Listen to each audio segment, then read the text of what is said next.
Ok, bueno, pues vamos a empezar, abogados, ¿sale, vale? Para darle prisa a esto, que es un poquito largo lo que tenemos que ver, y ya saben que a mí casi no me gusta hablar.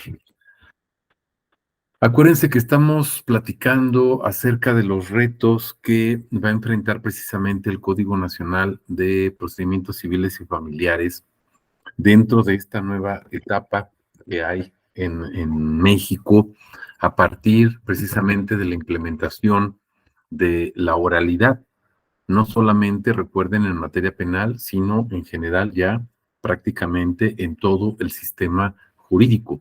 Sabemos que actualmente ya todo el sistema jurídico tiende a esa situación y bueno, pues vamos precisamente hacia la oralidad total dentro de nuestro sistema jurídico. Eso es lo que está sucediendo, lo que está pasando dentro de nuestro sistema. Déjenme compartirles aquí nuestras presentaciones.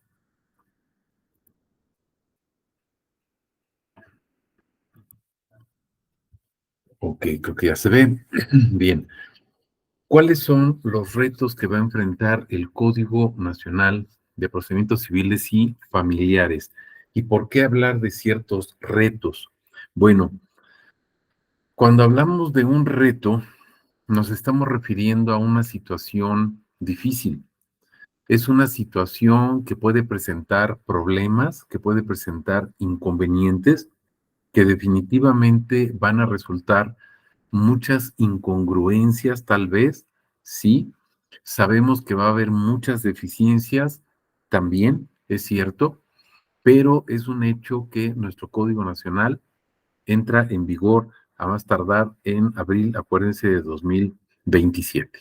Entonces, sabemos que esta situación ya es un hecho inminente. ¿Qué es lo que tenemos que empezar a prever y por qué se implementa este código? Acuérdense que no es nuevo, simplemente es por qué se implementa este código, por qué hacer esta situación, por qué implementarlo, por qué cambiar nuestro sistema, por qué darle, por ejemplo, a todos nuestros códigos procesales que tenemos, por qué darle las gracias y decirles, ya no los vamos a ocupar definitivamente. Bueno, tenemos que hacer un análisis. Acuérdense que habíamos empezado a platicar acerca de los principios que vienen precisamente en el Código Nacional. Y esos principios, recuerden ustedes, que son precisamente en base al naturalismo que está presente dentro de nuestros códigos y está presente prácticamente en todo el sistema oral. Naturalismo, positivismo. No sé si me pudieran hacer favor, recuérdenme, ¿qué es eso, abogados? ¿Cuál es la diferencia entre el naturalismo y positivismo? ¿Quién me ayuda con eso? Adrián. Sí, profe. Bueno, el jus naturalismo es como, pues aquellos derechos que son, por así decirlo, que no están escritos, no están, no vienen en un código o en un tratado, tal vez. Están ahí, pues como que se podría decir que a la deriva, entre comillas. Y el jus positivismo es todo, pues sí, todo aquel texto jurídico que está reconocido en algún código, ley o normativa, ¿no? Escrita, por así decirlo. Ok, ok, Adrián, muchas gracias. Gracias, licenciado Adrián. Bien, ¿alguien más, abogados, que me ayude? ¿Qué es el naturalismo? ¿Coinciden? ¿Coinciden con Adrián? ¿Cómo ven?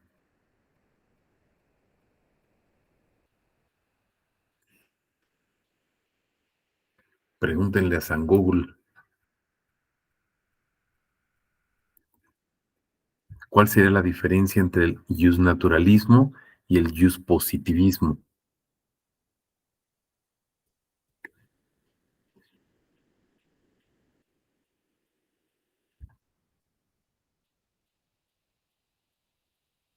Guau, ahora sí me hicieron la tarea.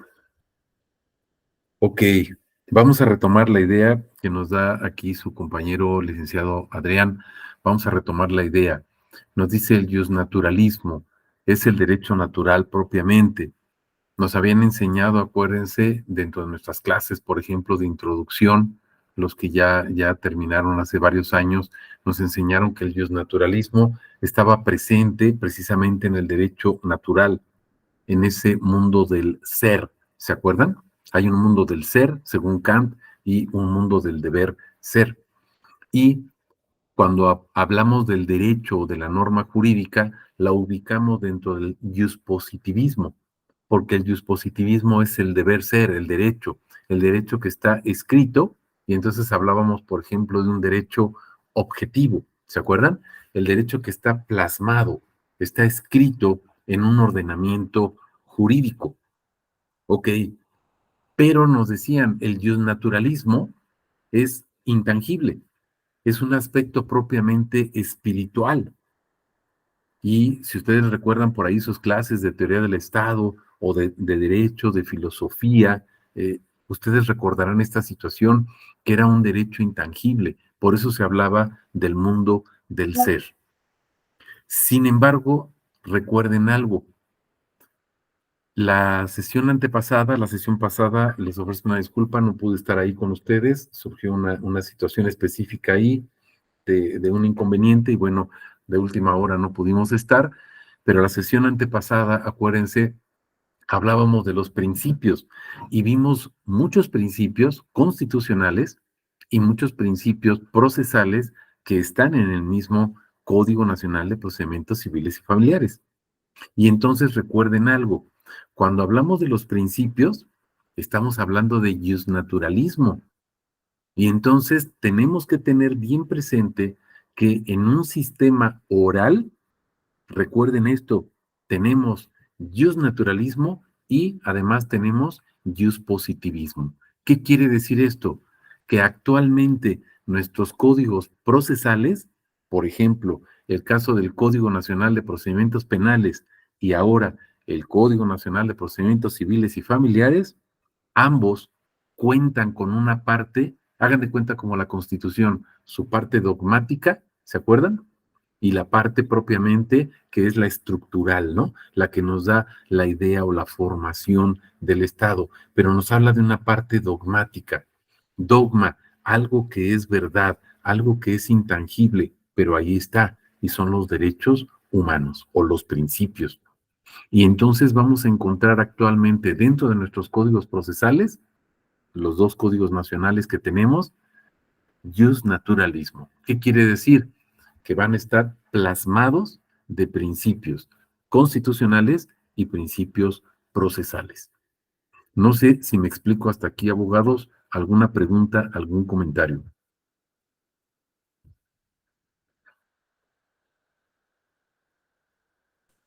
Vamos bien, gracias. Vamos bien. Ok. Ahora, hago mucho énfasis en esto porque en serio no se toma en cuenta. Sobre todo en las universidades, les dan la vuelta y no se profundiza en en esta situación, sobre todo a nivel licenciatura. Si ustedes ya van a una maestría, este es el pan cotidiano o en un doctorado, pero en una licenciatura le dan la vuelta a estos temas, porque aparentemente nos dicen no son muy importantes, son objetos de una maestría.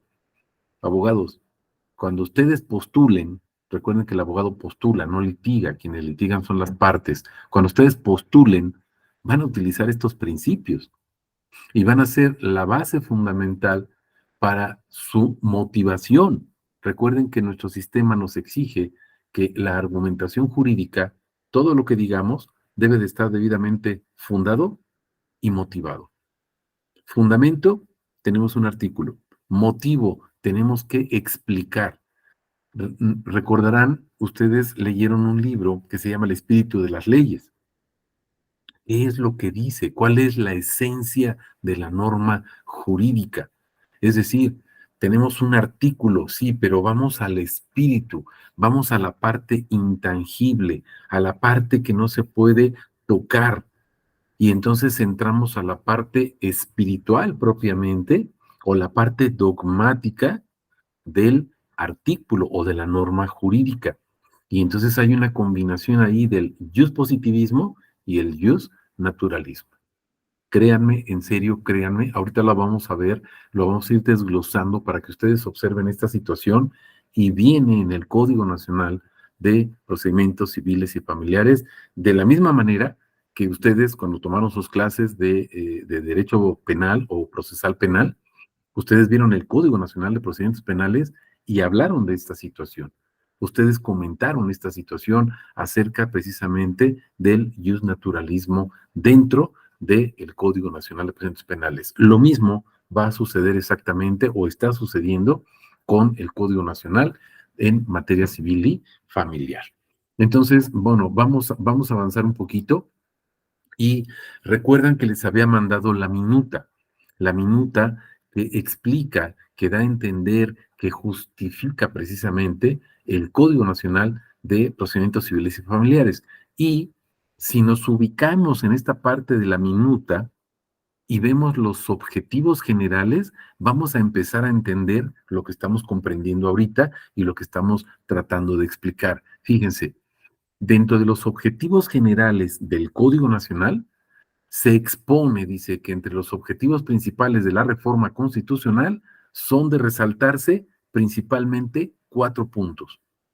Primero, contar con procedimientos homologados en todo el territorio nacional para dirimir las controversias entre particulares. ¿Qué significa? Ustedes ya lo saben, pero por favor recuérdenme, ¿qué significa un procedimiento homologado? ¿A qué hace referencia esta minuta? ¿Qué es un procedimiento homologado? Thalía.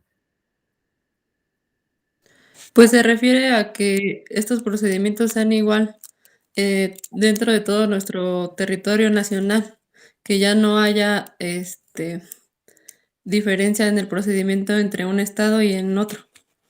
Ok, entonces va a ser el mismo procedimiento exactamente en California que en Yucatán, en la Ciudad de México, en el Estado de México o en cualquiera de nuestras entidades que conforman nuestro territorio nacional. Y entonces, ¿qué es lo que se pretende? Que haya ese procedimiento homologado, pero que sea en todo el territorio nacional. Está hablando de la controversia. Es decir, está hablando del aspecto adjetivo, ¿se acuerdan? Porque también tenemos un aspecto sustantivo. Entonces, ahí les pediría que me recuerden cuál es la diferencia entre el derecho adjetivo y el derecho sustantivo. Adrián, Bueno, el derecho adjetivo yo lo entendía como pues, el procedimiento, ¿no? El cómo. ¿ok? Y el sustantivo es como el fondo, por así decirlo, el, el Código Civil, ¿no? Entonces, ese sería sustantivo y el Código de Procedimientos Civiles es el adjetivo. Ok, ok, bien. Entonces tenemos ahí, exactamente, Adrián, gracias. Bien, tenemos un derecho adjetivo que es el proceso, como dice Adrián, es el cómo hacerlo, sobre todo cuando existe un conflicto, cuando llevamos ese asunto frente a una autoridad para que la dirima. Acuérdense que actualmente el conflicto no solamente admite un arreglo o una solución procesal, por eso hablamos de procedimientos. ¿Ya se fijaron? No se habla de proceso, sino se habla de procedimientos. Y observen, no dice procedimiento en singular, dice procedimientos en plural. Y ustedes recordarán cuál es la diferencia entre procedimiento y proceso. Ahorita lo vemos. Pero observen esta situación. Cuando hablamos del derecho adjetivo, entonces tenemos diferentes formas de solucionar el conflicto sin la necesidad específica de llegar a un proceso.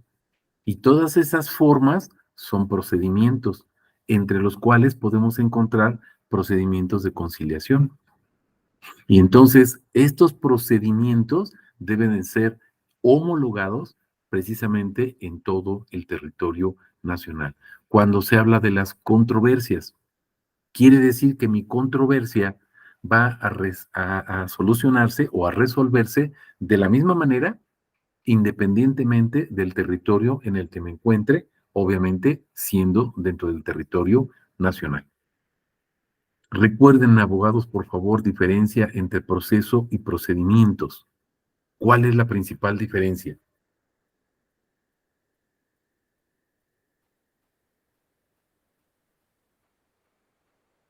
Y bueno, si no mal recuerdo, creo que el procedimiento es como pasos a seguir y aplica para cualquier cosa.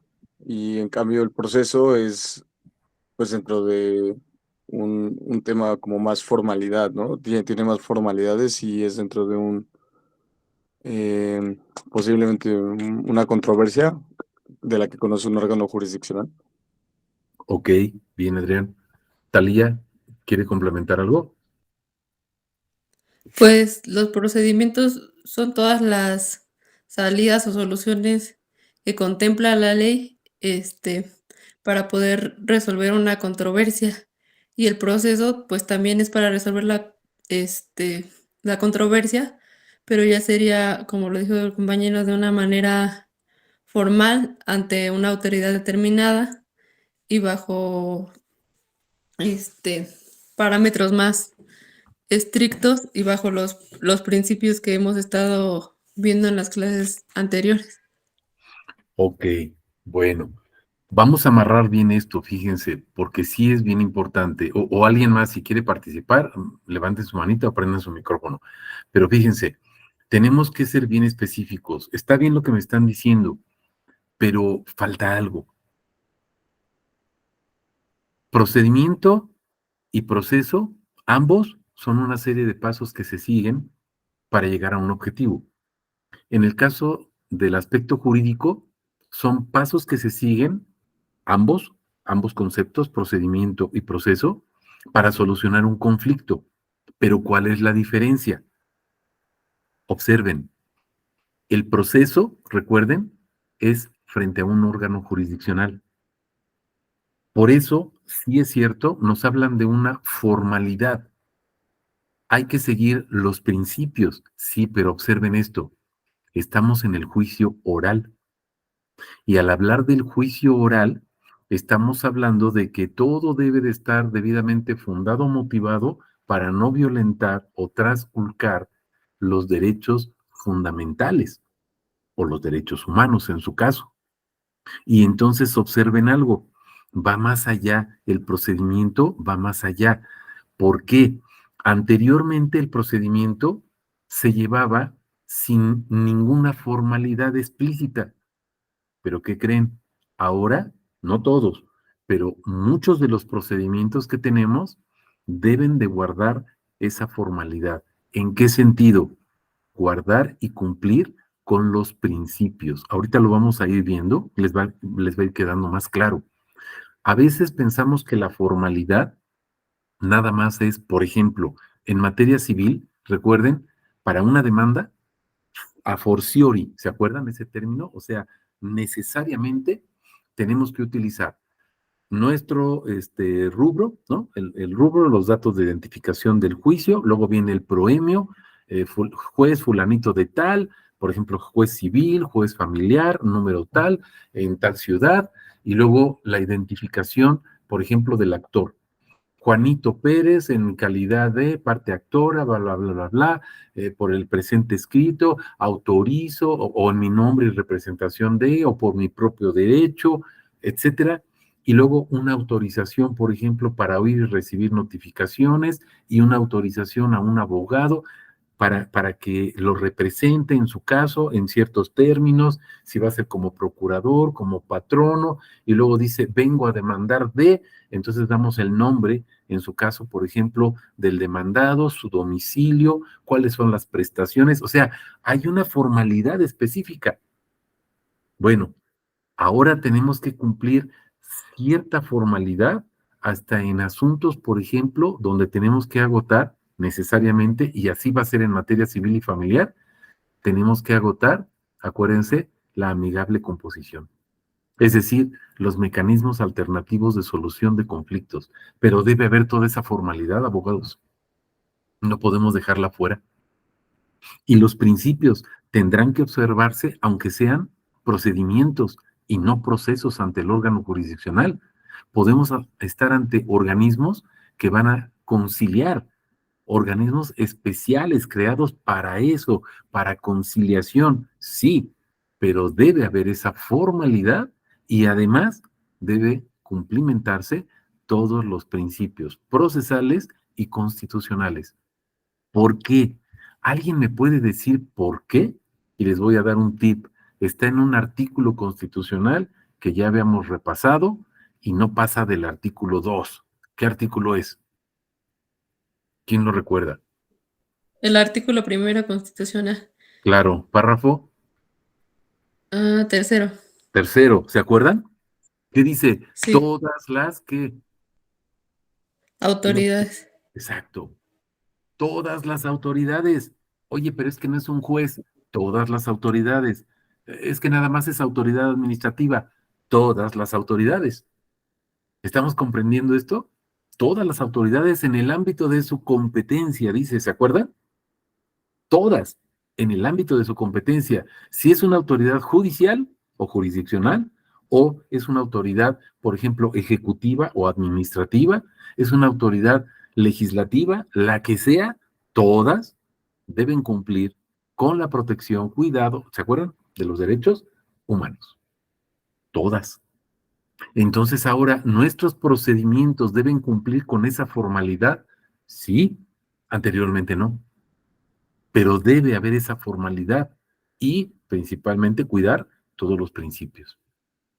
¿Me estoy explicando, abogados? Entonces tengan mucho cuidado con eso, porque algunos de ustedes tomaron todavía la vieja escuela donde se nos explicaba que los procedimientos no tienen formalidad, ¿no? Actualmente es cualquier procedimiento seguido ante cualquier tipo de autoridad, por ejemplo, autoridad legislativa, autoridad administrativa, ahí son procedimientos.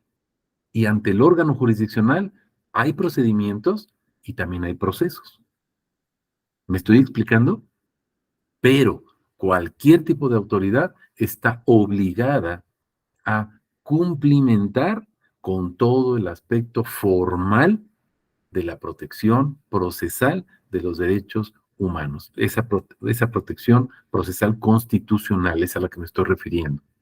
Habíamos platicado de instrumentos internacionales como la Convención Americana de Derechos Humanos y otros muchos tratados en materia de derechos humanos, el bloque de constitucionalidad, ¿se acuerdan? Todas las autoridades tienen la obligación de conocer el bloque de constitucionalidad y aplicarlo formalmente, sea procedimiento o sea proceso. ¿Tienen alguna pregunta, algún comentario?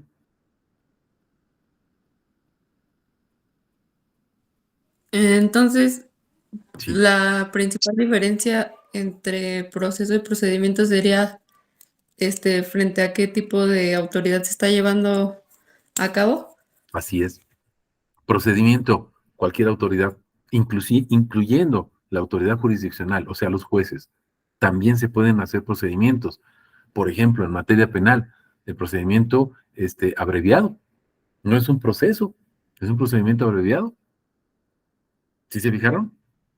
Pero se está llevando frente a un órgano jurisdiccional, sí, pero ya no cumple la formalidad completa del proceso, pero sí tiene formalidad, porque no se puede llevar nada más así porque sí. Algunos dicen, bueno, es que es un procedimiento, entonces, como ya no es un proceso, entonces no tiene formalidad. No, sí tiene formalidad. Vean que hay un capítulo específico que nos habla de ese procedimiento, el procedimiento abreviado.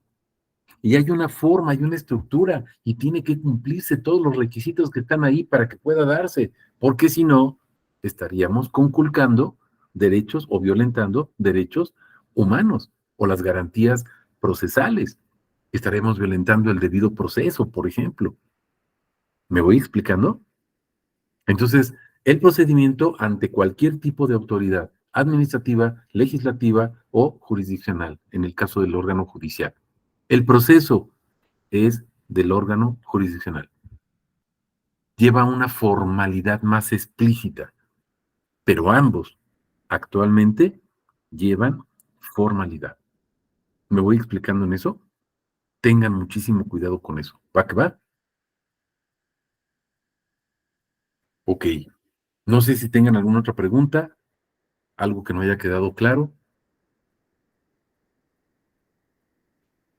Continuamos. Sale. Entonces, bueno, regreso aquí al punto número 1, que es el que estábamos viendo, esos procedimientos homologados en todo el territorio nacional. Segundo punto o segunda consideración dentro de estos objetivos generales que persigue precisamente la implementación del Código Nacional de Procedimientos Civiles y Familiares. Segunda, prever procedimientos expeditos y uniformes en toda la República. Me imagino que ya buscaron qué es expedito, porque ya saben que les voy a preguntar, pero ustedes ya se acuerdan. ¿Qué significa expedito? ¿Cómo que procedimientos expeditos? Talía, Pues que se resuelva lo más pronto posible, claro, siguiendo todas las formalidades que debe de tener, pero que se pueda dar una solución lo más pronta y eficazmente posible. bueno, ok. ¿Alguien más, abogados? Expedito. Porque Bueno, acuérdense, sí, perdón. adelante, adelante, Sí, adelante. aquí San Google dice que es que carece de obstáculos, estorbos o inconvenientes. Ok, pero falta algo, porque fíjense, ahí nos estamos quedando con una justicia pronta y expedita. Está bien. ¿Son sinónimos pronta y expedita? Sí, pero entonces, ¿por qué nuestra Constitución dice pronta y expedita? Es como si les dijera, súbanse para arriba. Pues sí, pero si hay una diferencia, pronta y expedita. Fíjense, pronta es lo que me están diciendo ustedes. Expedita, sí, que haya rapidez, pero falta algo específico para que sea expedita. Es que sea creado ese procedimiento específicamente para algo en particular. Por ejemplo, el proceso es el proceso. Vamos a ver que hay algunos asuntos, por ejemplo, ¿se acuerdan que habíamos comentado? Comentábamos que alguna de las dudas es, bueno, ¿y qué va a pasar con el divorcio incausado, por ejemplo? ¿Va a desaparecer? Bueno, no es que desaparezca como tal, sino que ahora simplemente es un juicio oral y se va a llevar como juicio oral. Ya no va a ser una controversia o en otros de alimentos, etcétera. Algunos van a tener, acuérdense, procedimientos específicos. ¿Sí se están fijando? No me acuerdo si les compartí por ahí el índice del Código Nacional de Procedimientos Civiles Familiares para que ustedes lo vayan viendo y observen que hay ciertos procedimientos que son bien específicos. Y creo que la sesión pasada habíamos hablado de ello. Hay procedimientos específicos para algo, o sea, son expeditos. ¿Qué quiere decir? Fueron creados ex profeso para eso, para resolver ese punto específico. Y nada más. No se puede meter otra cosa ahí. El juicio oral es más amplio. Hagan de cuenta que antes hablábamos del procedimiento ordinario. Bueno, ahora la mayoría de los procesos son ordinarios. En ese sentido, ¿sí me explicó? Se van a llevar como juicios orales. Hay otros que se van a llevar también como juicios orales, pero van a tener una formalidad específica. Y eso es lo que vamos a empezar a platicar posteriormente. Pero para poder hablar de ello, tenemos que entender cuál es la mentalidad del legislador, no mexicano, sino del legislador universal. Porque esto, abogados, recuerden, no es una creación de México, no es algo que la Corte Interamericana haya impuesto, nada más porque sí. Esto es derechos humanos a nivel internacional. Tenemos que entender eso. Y por eso México tiene que sujetarse a este derecho, a este juicio oral, a este derecho que, recuerden, dijimos, naturalismo, que antes estaba separado y ahora tenemos en un mismo código, como son nuestros códigos nacionales, naturalismo y además positivismo, de manera indistinta, de manera complementaria. Entonces, un procedimiento expedito, además de ser rápido, es que se ha creado ex profeso para un punto, para un asunto determinado. Y eso lo vamos a ir viendo posteriormente para que veamos que hay ciertos asuntos particulares que ustedes los van a tener que tramitar con una formalidad específica. Pero hay otros que van a tramitarse como el juicio oral, que sería algo similar a lo que veníamos manejando como el juicio ordinario. ¿Sí me expliqué hasta aquí, abogados? ¿Alguna pregunta?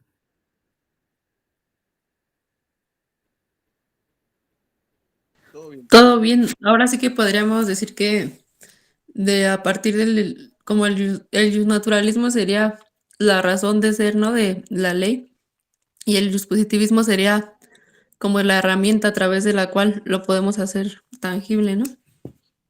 Ok, aunque los dos están inmersos en el mismo código. Antes como que estaba separado, ¿sí me explico? Estaba separado. No encontrábamos propiamente dentro de un código procesal, no hablábamos de principios, no hablábamos de valores. Era impensable eso, o sea, eso es algo ético, es la ética del abogado nada más, ¿no? La odontología jurídica, nada más, eso es por separado. No, actualmente forma parte de nuestra misma constitución, el bloque de constitucional, de constitucionalidad, o sea, lo que es el bloque constitucional, está plagado de principios y valores. ¿Me voy explicando? Entonces, no solamente es la manera de hacerlo, sino que es una amalgama, está pegado, no podemos separar los principios del proceso, son un todo. ¿Me voy explicando? Sí, gracias. Ok. ¿Alguna otra pregunta, abogados? Ok, vamos al tercer punto, o tercer objetivo general del código. Fíjense, minimizar las formalidades en las actuaciones judiciales.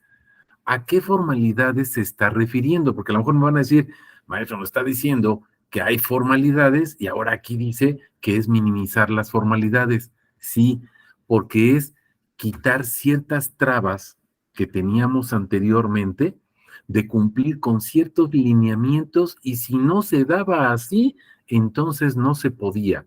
Fíjense, la sesión antepasada o la sesión pasada que estuvimos presentes, comentábamos que se puede presentar una demanda, por ejemplo, en materia de alimentos, y puede presentarla un menor de edad y puede ser por comparecencia,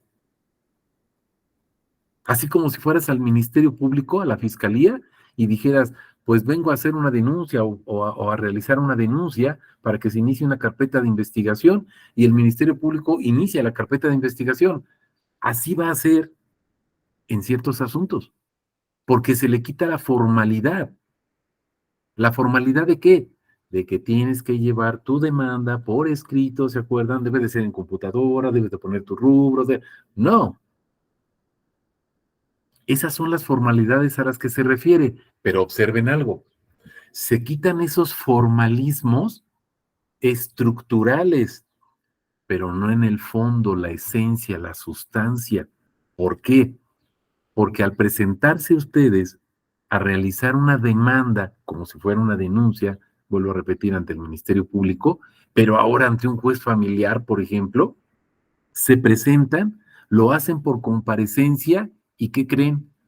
Que el juez tendrá la obligación en ese momento de asignarles un abogado y si son menores, un representante legal y además un abogado, y entonces se le va a dar la forma o la estructura, no esa estructura fantasiosa de la forma de que si no lo traes por escrito, entonces no se puede. No, por eso es un procedimiento oral. Pero recuerden, la oralidad, eso lo estuvimos viendo y repitiendo varias veces, no se les olvide, la oralidad es argumentación lógico-jurídica. ¿Qué quiere decir? Que esa persona que vaya a representar al menor debe conocer el sistema jurídico y debe de cumplir con todas las formalidades del sistema oral. ¿Me estoy explicando? Se quita la estructura de la forma escrita, pero no se pierde la esencia del naturalismo y la sustancia de la norma jurídica. ¿Me estoy explicando en eso, abogados? Preguntas.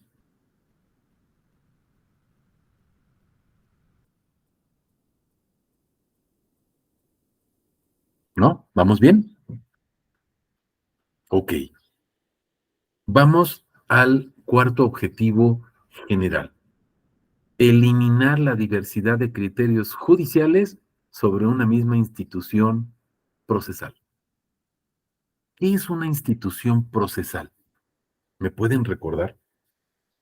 Acuérdense que son instituciones jurídicas, pero en materia de proceso. ¿Qué es una institución procesal? ¿O qué es una institución jurídica? No institución gubernamental, eso es otra cosa, ¿eh? No estamos hablando de Profeco o el DIF, o no sé, lo que ustedes quieran ahí, apoyo para la niñez, etcétera. Adrián. La institución jurídica es, Ujú. yo entiendo que es como, por así decirlo, como el cúmulo de, pues sí, puede ser artículos o normativas que hablan de la misma naturaleza jurídica, por así decirlo, como por ejemplo el amparo. El amparo es una Correcto, institución jurídica. correcto. Bien, así es. Esa es una institución jurídica, el amparo. Alimentos es una institución jurídica. ¿Sí se fijaron? Tenemos múltiples artículos en los códigos civiles que hablan de los alimentos. También en los códigos procesales que actualmente están vigentes todavía, hablan de alimentos. La Constitución habla de alimentos. Tenemos tratados internacionales, hablan de alimentos. Entonces, hablar de alimentos es hablar de una institución jurídica, que precisamente es un conjunto de normas jurídicas que tratan el mismo tema porque tienen la misma esencia o la misma naturaleza. Correcto. Si hablamos en materia penal, por ejemplo, el robo es una institución jurídica, porque hay muchos tipos de robo. ¿Me voy explicando? Ok. Ahora, cuando hablamos de la institución procesal, entonces observen a qué se refiere. La institución procesal es un mismo proceso, una misma demanda. ¿La demanda es una institución procesal? Sí, ¿se acuerdan en sus clases de teoría general del proceso, perdón? Ustedes veían que la demanda es la llave del procedimiento. Hablaban, por ejemplo, de la acción procesal. La acción también es la llave del proceso. Sí, pero la demanda es esa puerta o esa llave también que nos lleva al proceso cuando presentamos nuestro escrito de demanda, por ejemplo. Y entonces la demanda es una institución procesal. ¿Me estoy explicando?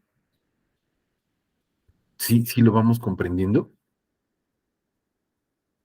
Preguntas,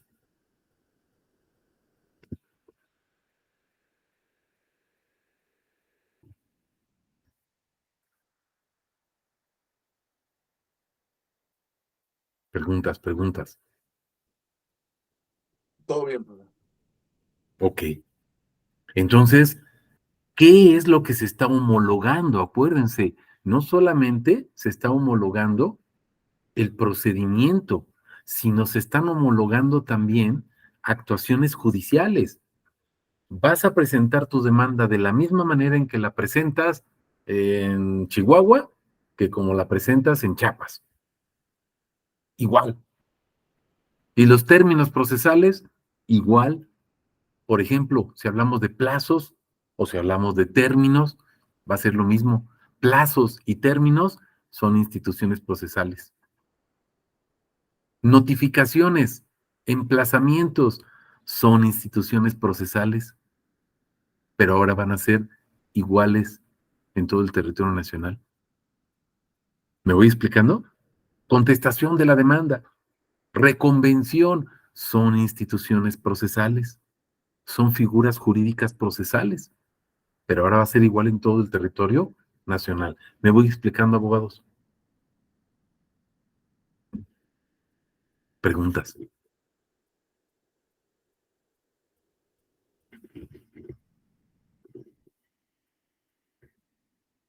¿No? ¿Vamos bien? No, vamos bien. Ok, sale, vale. Bueno, vamos a continuar. Se fijan, les decía, son poquitas diapositivas, pero es que hay muchísimo, en serio, muchísimo, muchísimo que explicar, muchísimo que decir. Pero bueno, vamos a ir con calma. Vamos a la segunda postal. Fíjense, obligación para expedir el Código Nacional. Esto es bien importante, abogados. Es una obligación que ya tenía ahí el Congreso de la Unión de expedir el código. ¿Por qué? Vamos a ver dos situaciones primero. Hay una jurisprudencia, aquí se las estoy comentando, ¿sí? Búsquenla ahí, digo, no tiene objetivo verla toda, pero si les interesa, ahí están los datos, búsquenla, la pueden encontrar allí en internet, ¿sí? Y nos dice precisamente, es una resolución de la primera sala de la Suprema Corte de Justicia en relación a un asunto del juzgado octavo de distrito, ¿sí? Y se hace una situación específica precisamente sobre un asunto familiar. Y entonces surge esa necesidad de homologar precisamente este sistema familiar y civil, porque dicen, bueno, es que encontramos en una entidad de la República una cosa específica y en otra otra. Entonces, ¿qué hacemos? Es necesario homologar. De hecho, aquí les pongo, para avanzar un poquito más rápido, aquí les estoy poniendo, ¿sí? Déjenme ver, es esta. Aquí está, miren, el decreto, y ahorita regreso al anterior. El decreto porque se reforman y adicionan, ¿sí? Diversos artículos de la Constitución. Y uno de estos artículos, ahorita lo comentamos, nada más para explicarles lo que les estoy diciendo, ¿sí? Es el artículo 73. Ya estaba la reforma, pero vean desde qué año, abogados, desde el 2017. Estamos en el 2023. 2017 y no se había hecho. Entonces, ¿es necesario hacerlo? Por supuesto, es necesario, hay una obligación de expedir. Uno, dijimos, por resolución de la Suprema Corte de Justicia a través de su primera sala. Y dos, ese decreto que obliga, ¿sí? En el que se hace precisamente esa reforma constitucional, pero no se había realizado el código. Ya estaba el decreto, pero no se había plasmado, no se había llevado a cabo. Y entonces surge esta obligación. Y vean el año, observen el año.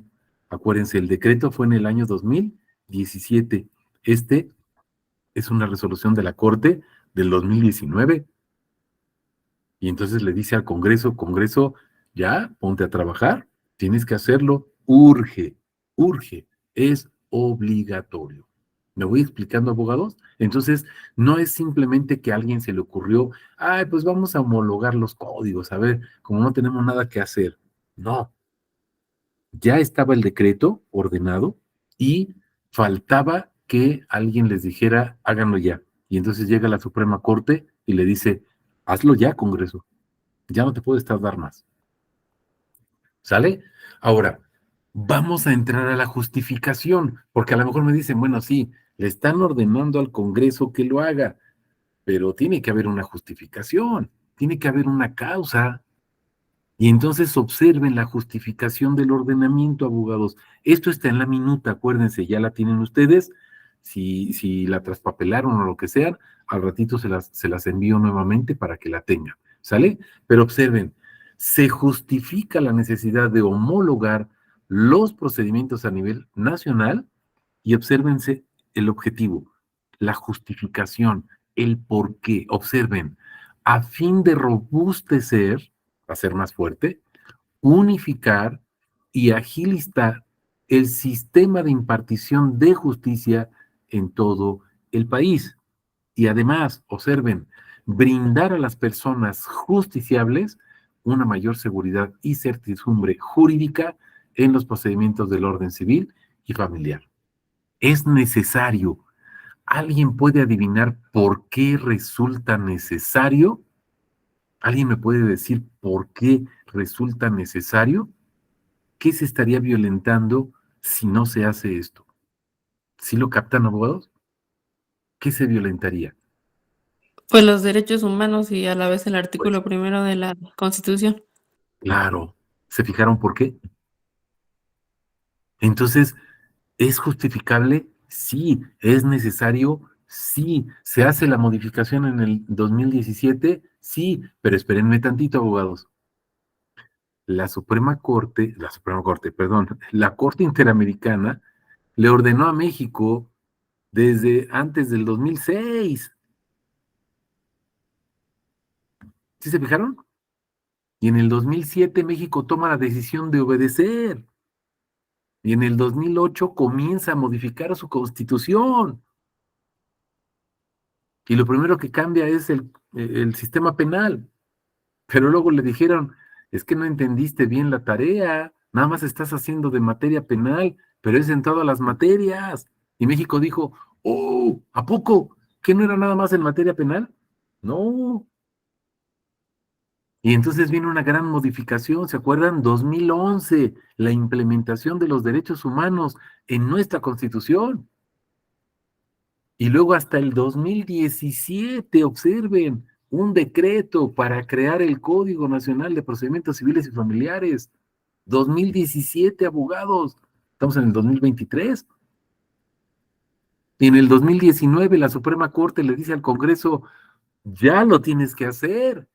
Ve cuántos años pasaron. A lo mejor me dicen 2 años. No, desde el 2008, abogados. Desde el 2008. En el 2016, acuérdense, se implementa en el sistema penal. En el 2016 debe haberse implementado en todas las materias. Estamos atrasados, ahorita, 7 años, porque debe haberse implementado el sistema en todo el sistema jurídico, o sea, en todas las materias. ¿Me estoy explicando? Lo vamos captando, abogados. Tenemos un gran atraso. Y todavía más crítico, aún no entra en vigor, 2023 se expide y va a entrar en vigor hasta el 27. ¿Cuántos años de atraso tenemos en la justicia? Lo vamos comprendiendo. Vamos al segundo párrafo. Bueno, no sé si tengan alguna pregunta, algún comentario. Ok, vamos a la segunda parte. Dice, dicha homologación deberá priorizar, observen, prioridad. ¿Cuál es? La oralidad. ¿Están observando esto? Debe priorizarse la oralidad. ¿Por qué entonces en materia civil y familiar también ahora prácticamente todos los procedimientos y procesos que se sigan deben ser como juicios orales? Por esto, la oralidad del sistema. Oralidad, argumentación lógico-jurídica. No quiere decir que se perdió la formalidad procesal, se perdió la formalidad burocrática, pero no procesal, porque si no se estaría violentando el debido proceso. ¿Me estoy explicando, abogados?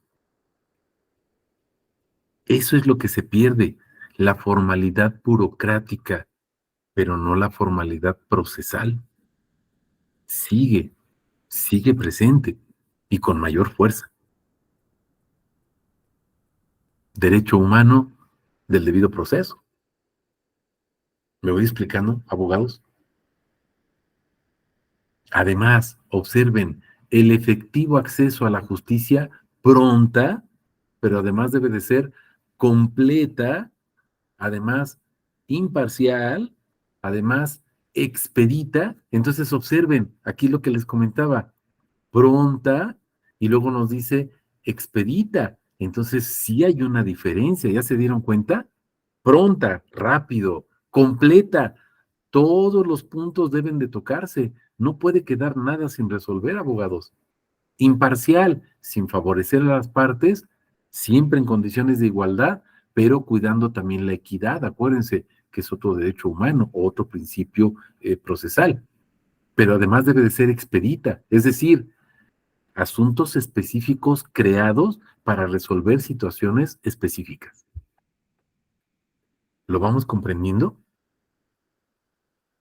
Hace tiempo, un compañero de ustedes en la maestría me decía, Lick, ayúdeme a comprenderlo, por favor. O sea, ¿cómo que un asunto es expedito? O sea, ¿cómo es eso?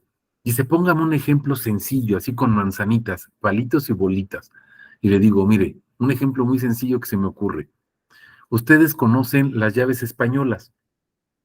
Son llaves que tienen, bueno, hagan de cuenta, como un desarmador que tiene de los dos lados como una especie de perico, ¿no? O llave precisamente que se llama. Pero hay de diferentes medidas. Y entonces tenemos, según el estuche que ustedes compren, puede haber alrededor de entre 7, 8, algunas traen hasta 9 llaves. Entonces, esa llave que ustedes tomen va a ser expedita para una tuerca o una cabeza de un tornillo. Si le meten una llave más grande, no funciona, no va a caber. Y si le meten una llave más pequeña, pues no va a abarcar la cabeza y no van a poder sacar o la tuerca o la cabeza del tornillo. ¿Expedito qué es? Una tuerca, por ejemplo, no sé, de 3/8, pues la de 3/8 va a sacar una tuerca de 3/8, no va a sacar otra tuerca. Es expedita para 3/8. ¿Me estoy explicando, abogados? Eso quiere decir expedito o expedita, la justicia. Procedimientos específicos para asuntos específicos. No solamente que sea rápido, sino que debe de ser especial. ¿Vamos comprendiendo eso? Y eso, observen cuál es el resultado. Fíjense, garantiza a los operadores jurídicos el ejercicio de sus funciones, sus habilidades, sus destrezas, siempre como con apego a los derechos humanos. Y ahí hago una pausa, porque también hay postulados, abogados. Y eso, en serio, casi no se ve.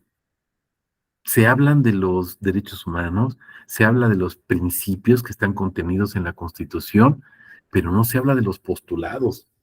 Y observen, dentro de la justificación del Código Nacional de Procedimientos Civiles y Familiares, se habla de los postulados. Y les apuesto lo que quieran, que no lo han visto, abogados. ¿Qué son los postulados? Es esencial que ustedes manejen esto, abogados. Y esto les va a servir para fundamentar, porque acuérdense que todo su sistema, todo, es fundado y motivado, para fundar sus demandas, sus contestaciones de demanda, sus escritos de impugnación o de recursos que interpongan la apelación, revocación, el amparo mismo, etcétera. Los postulados son fundamentales, son importantes. No sé si tengan alguna pregunta, algún comentario hasta aquí, abogados. ¿No? Pues a mí sí me gustaría saber más acerca de los postulados porque como lo comentó, pues no, es un tema que no he visto. Ok. Precisamente por eso, ¿se acuerdan que les había dicho que era la segunda parte? Tuve que dividirlo y hacer una tercera parte, en serio, porque es fundamental, fundamental, no solamente para la escuela, o sea, para adquirir el conocimiento, es fundamental, una herramienta fundamental dentro del procedimiento mismo. Si ustedes están, algunos de ustedes ya están trabajando por su parte, postulando, va a ser fundamental. Y si están en alguna dependencia del gobierno, no sé, ministerios públicos, secretarios de acuerdo, jueces, en serio, les va a servir los postulados. Ahorita lo vamos a comentar y lo vamos a ver porque es sumamente importante. Aquí les comentaba esto, vamos a verlo rápidamente y ahorita entramos a los postulados. Les comentaba este decreto. Recordemos, fue ya desde el 2017, desde el año 17. Entonces, Observen 15 de septiembre y ¿dónde andamos? 8 años después, ¿o cuántos años? 6 años después, ¿no? Acuérdense que entra hasta el 2027, entonces 8 o 10 años de diferencia es un mundo de tiempo, abogados, en serio, el que se está perdiendo, sobre todo porque no conocemos el sistema y no conocemos nuestra constitución. Ese es el gran problema.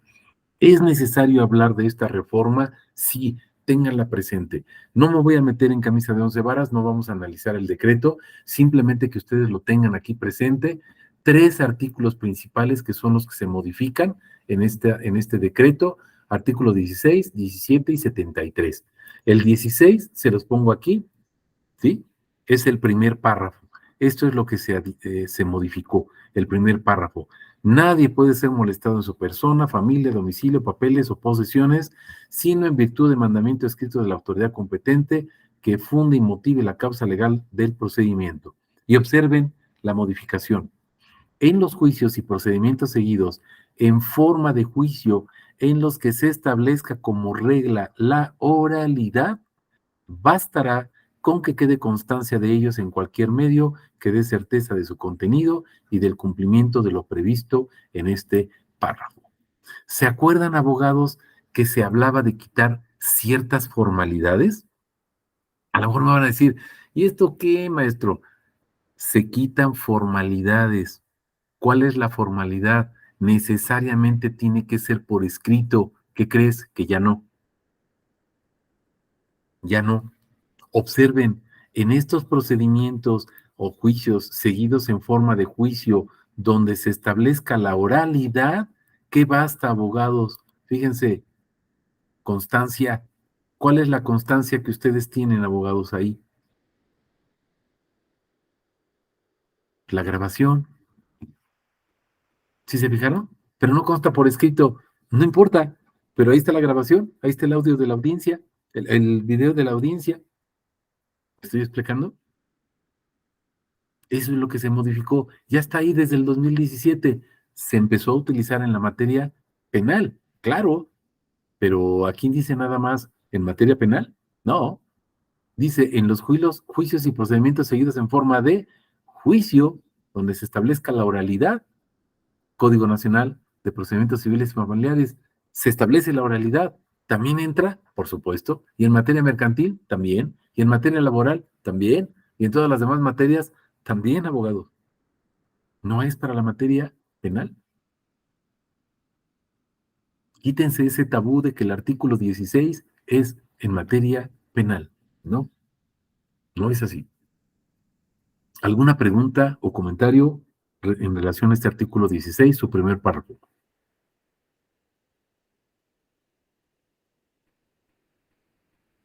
Ok.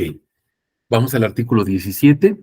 Si ustedes se fijan, ¿sí? Tenemos aquí el proemio, ese quedó igual, su párrafo primero quedó igual, y entonces vamos al siguiente párrafo. Fíjense, siempre que no se afecte la igualdad entre las partes, el debido proceso u otros derechos en los juicios o procedimientos, observen, seguidos en forma de juicio, las autoridades deberán privilegiar la solución del conflicto sobre los formalismos que dice procedimentales. ¿Se acuerdan que estábamos hablando de eso, abogados? Se quitan esas formalidades. A lo mejor me dices, bueno, pero ¿cuál es el fundamento legal, maestro? Pues aquí está, artículo 17 constitucional. Se quitó esa formalidad. Recuerden, formalidad burocrática, pero sigue la formalidad procesal, de fondo, la sustancia. Esa no se puede quitar porque estaríamos violentando el debido proceso. ¿Me voy explicando, abogados? ¿Ya tienen fundamento constitucional? Ya llevamos 2 artículos que les dan luz en la práctica profesional. Artículo 16, párrafo primero, y este artículo 17. Lo están observando. ¿Preguntas o comentarios?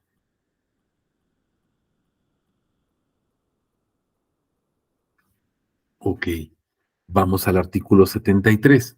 Artículo 73, fíjense, Anteriormente, aquí nos ponen en el decreto, ¿sí? Esta fracción 31 antes era la 30. Ahora se modifica esta fracción 31, ¿sí? Queda lo que antes era la 30 y en su lugar se estableció ya desde el 2017 esta fracción. Acuérdense, dice el artículo 73 en su premio, el Congreso de la Unión está facultado para legislar, ¿se acuerdan? O es facultad del Congreso y entonces es expedir la legislación única en materia procesal civil y familiar. Algunos que tomaron clase conmigo recordarán que les comentaba, a pesar de que dice aquí una legislación única, y así saneó primero el Código Único de Procedimientos Penales en México, ¿se acuerdan que les comentaba? Se va a llamar Código Nacional de Procedimientos Civiles y a lo mejor familiares, o a lo mejor hay dos códigos. Ahorita lo hicieron así, Código Nacional de Procedimientos Civiles y Familiares. No les extrañe que más adelante se haga una división, porque son materias diferentes. ¿Coinciden en muchos aspectos? Sí, pero la materia familiar es especial, la materia civil también. Eso implica expedito, abogados, ¿se acuerdan? Y entonces no se extrañen que en un futuro no muy lejano tengamos Código Nacional de Procedimientos Civiles y además el Código Nacional de Procedimientos Familiares. ¿Me voy explicando? Pero aquí está nuestro fundamento, el por qué. Y te acuerdas, ya estaba el decreto 2017 y luego viene la jurisprudencia de la Suprema Corte que le dice al Congreso, pues ya está decretado, hazlo, tienes que hacerlo.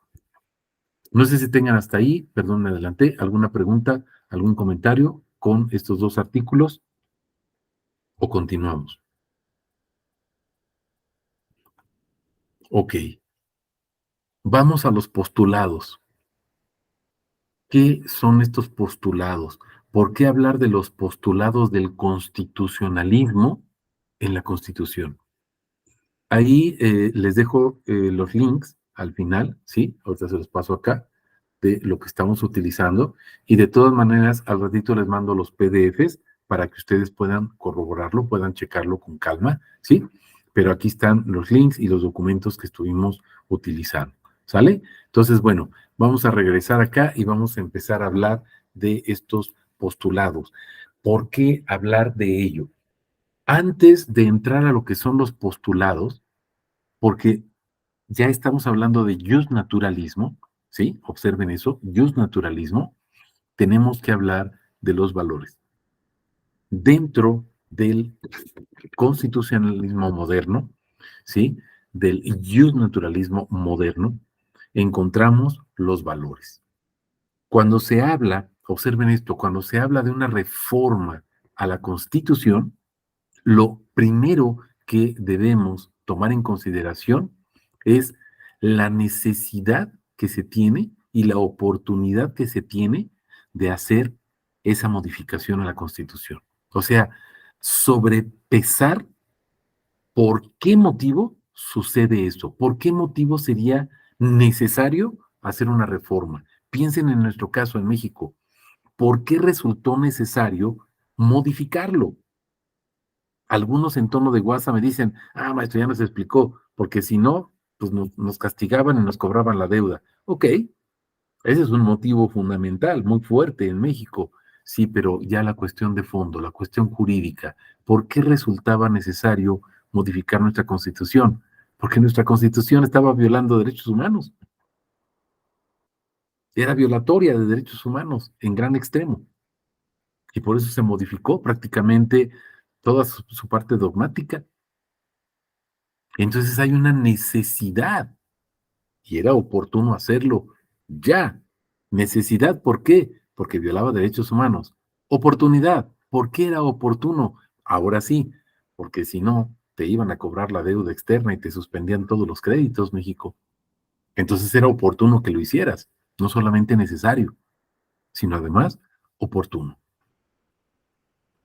Ahora, ¿cuáles son los valores que caracterizan a esa constitución? Para ver si están o no de acuerdo con los postulados del constitucionalismo. ¿Se están dando cuenta de eso? Entonces observen, cuando hablamos de los valores, tenemos que darnos cuenta si esos valores que están en nuestra Constitución, por ejemplo, la parte dogmática que tenía nuestra Constitución antes de la reforma del 2008, es necesario ver si era acorde, toda esa parte dogmática, si era acorde o no a los postulados de la Constitución. ¿Y qué creen? No era acorde. No era acorde. Ahorita vamos a explicar los postulados para que vayamos comprendiendo. Pero entonces, por eso resultó necesario modificarla. ¿Por qué? Porque no era acorde a los postulados y entonces estaba violando derechos humanos. ¿Por qué? Porque se contradecía con los postulados de la misma Constitución. ¿Lo estamos comprendiendo? Fíjense hasta dónde se va este documento. Dice, estos postulados se vienen desarrollando desde hace 4,000 años. O sea, ahorita llevamos 2,000. Bueno, pues 2,000 años antes de la era cristiana. ¿Lo estamos comprendiendo? Pero apenas se empezaron a concretar, dice, hace más de 2 siglos. Pues sí, cuando comienzan precisamente los derechos humanos. ¿Lo estamos comprendiendo, abogados? Ahora, actualmente, observen, afortunadamente, actualmente ya se encuentran y forman parte de la mayoría de las constituciones del mundo. ¿Se están dando cuenta? Esto ya es a nivel, observen, internacional, además regional. Un objetivo, un punto específico que nos da este documento, abogados, y que a ustedes les va a servir mucho, ahorita lo empezamos a comentar. Fíjense, está en la Constitución de la Unión Europea del 2004. Fíjense cuántos años antes de nuestras reformas en México, desde el 2004. Y se encuentra este artículo y observen, se habla de ciertos valores o principios, la legalidad.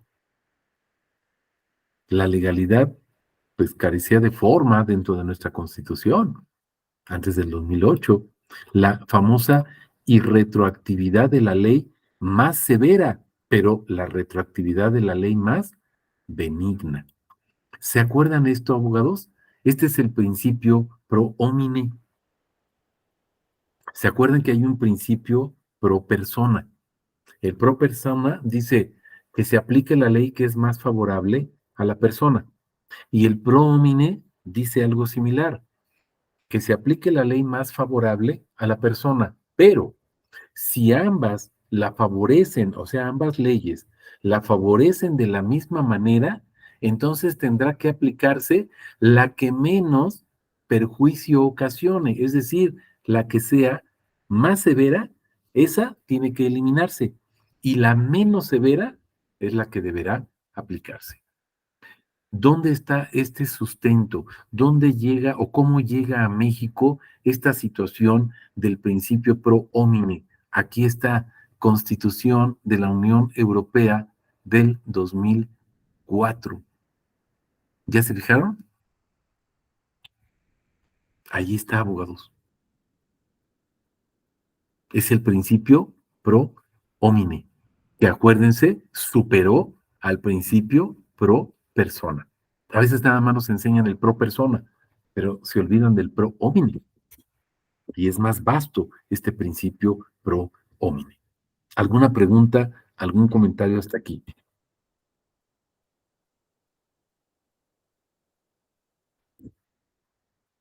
¿No? Ok. Nos habla además de otro principio. Observen, principio de proporcionalidad. Y entonces recuerden algo bien importante. Cuando empezamos a hablar de este principio de proporcionalidad, recuerden que la implementación del sistema jurídico oral en México debe de ser proporcional. ¿Proporcional a qué?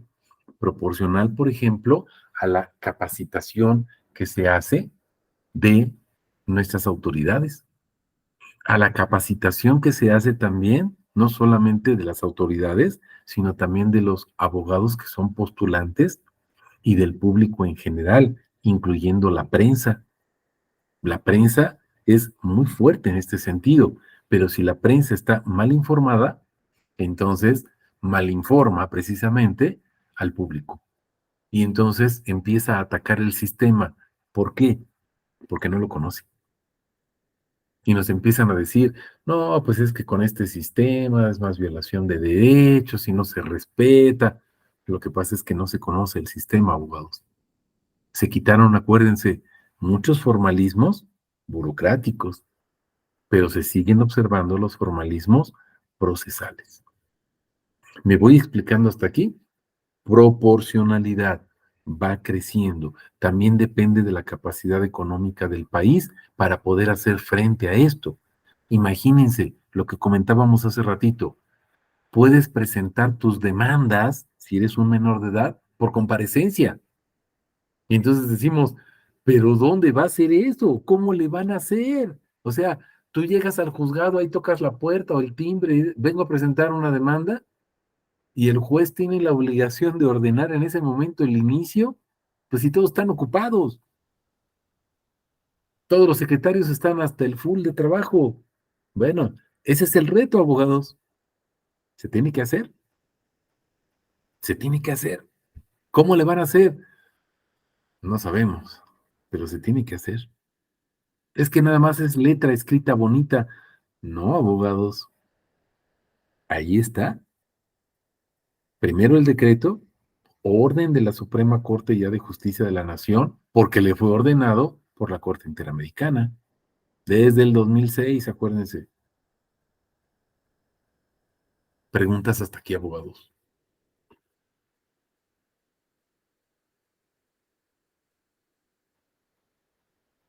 Ok. Antes de entrar de lleno a los postulados, tenemos que hablar del constitucionalismo. ¿Sí? ¿Qué es el constitucionalismo? Fíjense, es el proceso de institucionalización del poder por medio de la ley suprema. Es decir, debe de estar sobre la voluntad de los gobernantes, pero también pone límite a quién, a las autoridades. Y entonces está sobre la voluntad de los gobernantes y además les limita ciertas atribuciones. ¿Pero por qué? Ah, observen esto. Porque la autoridad sí es la autoridad, pero va a tener ciertos límites. No puede hacer lo que quiera.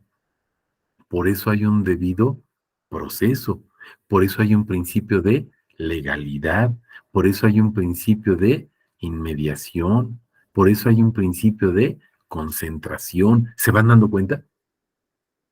Y entonces, es cierto, se institucionaliza el poder en la autoridad. ¿Cómo? A través de la Constitución. Tenemos esa parte formal de la Constitución, donde viene precisamente la estructura del Estado, cómo está formado, en nuestro caso, el Estado mexicano, la famosa división de poderes, que recuerden que en realidad es una división de facultades o de funciones, pero no de poderes, porque el poder es uno. ¿Me voy explicando hasta aquí, abogados? ¿Vamos bien con esto de valores y constitucionalismo? Preguntas. Ok. Pasamos a los postulados.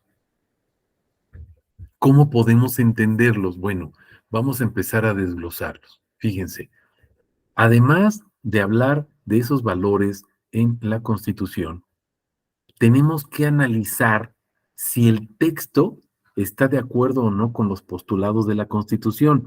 ¿Se acuerdan que hablábamos de que la reforma constitucional debe de ser necesaria, pero además debe de ser oportuna? Es bien importante esas dos palabras, necesaria y oportuna.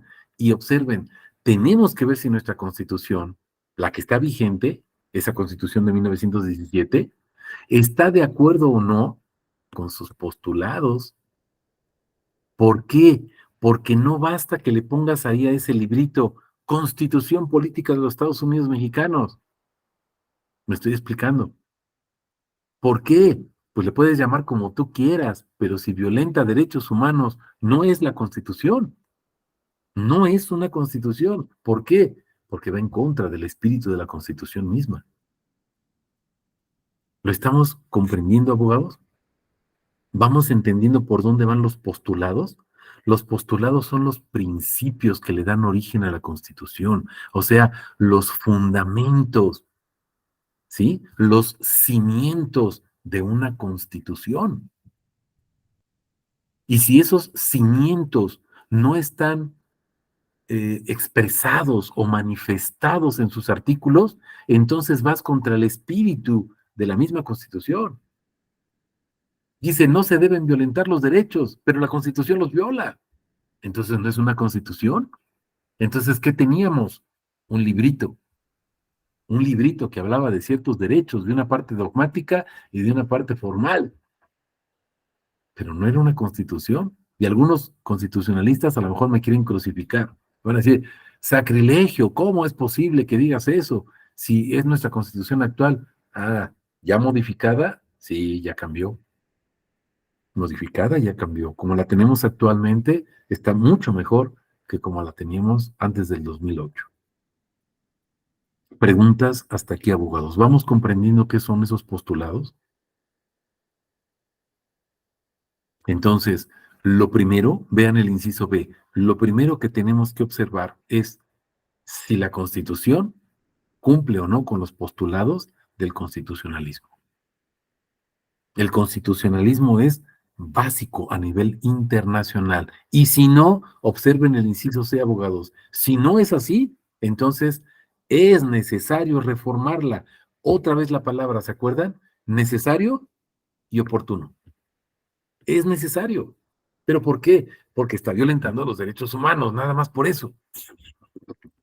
Porque no es acorde a los postulados del constitucionalismo internacional, no solamente de México, sino en el aspecto internacional. ¿Se acuerdan que comentamos ahorita? Estamos basándonos en la Constitución de la Unión Europea del 2004, abogados. Y mucha de la jurisprudencia de la Corte Interamericana de Derechos Humanos tiene su raíz en jurisprudencia del Tribunal Europeo de Derechos Humanos. Nos llevan a la delantera en materia legal. Preguntas hasta aquí en estos tres incisos, abogados.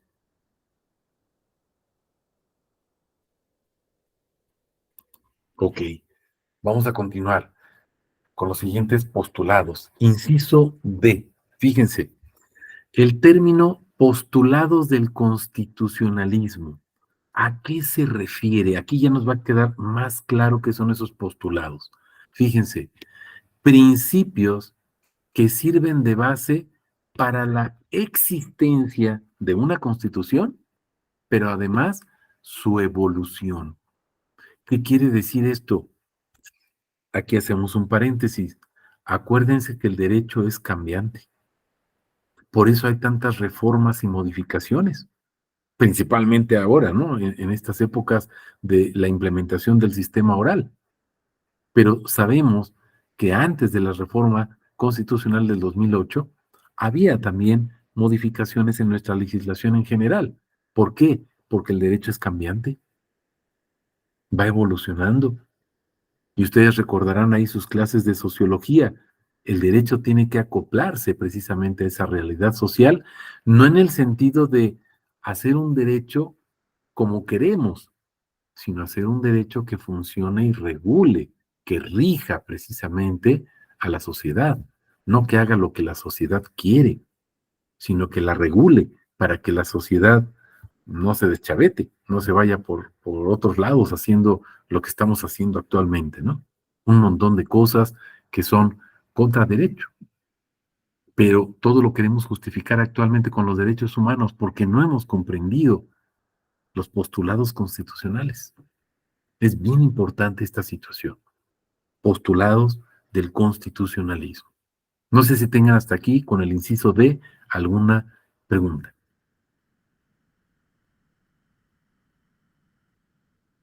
Ok. Fíjense, vamos al inciso E. Si nos vamos al diccionario de la Real Academia Española, los postulados nos dice que son proposiciones y su verdad se admite sin pruebas. O sea, son dogmas. ¿Se están dando cuenta? Acuérdense que un dogma es una verdad verdadera que es incuestionable y dice es necesaria para servir de base en ulteriores, o sea, en posteriores o últimos razonamientos. El razonamiento último, el propósito, el porqué de algo, el para qué de algo, abogados. ¿Estamos comprendiendo esto? A lo mejor me van a decir, maestro, ¿y esto qué nos interesa en la práctica profesional? Abogado, te estoy dando bases para tu amparo, te estoy dando bases para tus escritos de impugnación o como recursos, apelaciones, revocaciones, inconformidades. ¿Lo estamos comprendiendo? Si ustedes se meten en esto, abogados, lo profundizan y lo trabajan, créanme que van a tener muchas herramientas para poder defender su postura. Pero acuérdense, recuerden sus clases de introducción al derecho. Si tienen el libro de García Maínez, léanlo, reléanlo y vuélvanlo a leer para que observen lo que es la interpretación jurídica, abogados. Yo no voy a interpretar como yo quiero, tengo que interpretar conforme a derecho. Y me van a decir, ah, esa es la interpretación conforme, es un principio o un valor o un derecho humano. Sí, la interpretación conforme. ¿Conforme a qué? Conforme a derecho. Yo no puedo interpretar como yo quiera. Tiene que ser una interpretación conforme. Eso es de lo que se está hablando aquí. Ese es el postulado. ¿Lo estamos comprendiendo? La razón de ser, la esencia de la existencia del derecho, el por qué y el para qué. No torcerlo para hacer lo que queremos. No torcerlo para permitir ciertas conductas anómalas. Eso no es derecho, es depravación. Me voy explicando, abogados. Preguntas con el inciso E. Ok, vamos al inciso F. Algunos utilizan el término principios a los que el citado diccionario los define como la base, el origen, la razón fundamental sobre la cual se procede discurriendo en cualquier materia. Observen, no solamente materia penal, en cualquier materia. Maestro, entonces, en un futuro, ¿todo el procedimiento en México va a ser oral? Sí, todo, la materia que sea, todo. ¿Falta mucho? Sí, pero todo el sistema oral en México, en cualquier materia, va a ser así, oral. ¿Sale, vale? Ahora, regresamos aquí. Nos dice, son las primeras proposiciones o verdades fundamentales por donde se empiezan a estudiar las ciencias y la norma o idea fundamental que rige el pensamiento o la conducta. Y observen, entonces no solamente hablamos de las ciencias exactas, sino también las ciencias sociales, abogados, química, física, claro, está regulada por el derecho, por supuesto que sí, aunque algunos dicen, no, ¿cómo que no? Claro, hay un formalismo, váyanse a la química, habla de fórmulas, H2O, el H2O, pues es agua, y si le pones otra molécula de otra cosa, pues ya no es agua, va a ser otra cosa, otro gas, no sé, lo que tú quieras, pero no va a ser agua. Lo mismo sucede, abogados. ¿Por qué? Esto es en las ciencias exactas, sí, como las matemáticas, la física, y así debería de ser el derecho. Una ciencia exacta, que vaya al constitucionalismo, a los postulados, que no se tergiverse el sentido de la norma jurídica. Por eso actualmente se implementa el positivismo, sí, pero ahora tenemos también que naturalismo. No se perdió el positivismo, ahí está en los códigos, pero ahora está complementado con el naturalismo, principios, valores, postulados, fundamentos. ¿Estamos comprendiendo esto, abogados? Preguntas. No, vamos bien. Vamos bien, sale, vale. Espero que no se hayan dormido, que anden ahí todavía. Fíjense, vamos ya a entrar de lleno ahora hacia los postulados. Ya hablamos de todo este rollo, ¿no? De qué son y cómo se van formando, etcétera, en qué consisten. Fíjense, los postulados del constitucionalismo, si bien se vienen elaborando desde hace 4000 años, como comentábamos, se desarrollaron y definieron a partir de las tres grandes revoluciones de los tiempos modernos. Revolución Inglesa, Revolución Norteamericana y Revolución Francesa. Y ustedes recuerden, abogados, en sus clases, por ejemplo, de Teoría del Estado o Historia del Derecho, recuerden, estas grandes revoluciones son las que dan origen precisamente a los derechos humanos, que se van implementando, por ejemplo, en materia laboral, en materia agraria, etcétera, y entonces se van implementando dentro del marco constitucional. Pero es necesario recordar que estos movimientos, ¿sí? Aquí estaríamos hablando de fuentes del derecho. ¿Qué fuentes son? ¿Se acuerdan que hay fuentes formales, ¿sí? Fuentes materiales o reales. ¿Esta es una fuente real o material? Estas revoluciones son fuente real o material de los postulados constitucionales. ¿Lo estamos comprendiendo? Preguntas hasta ahí con el inciso G.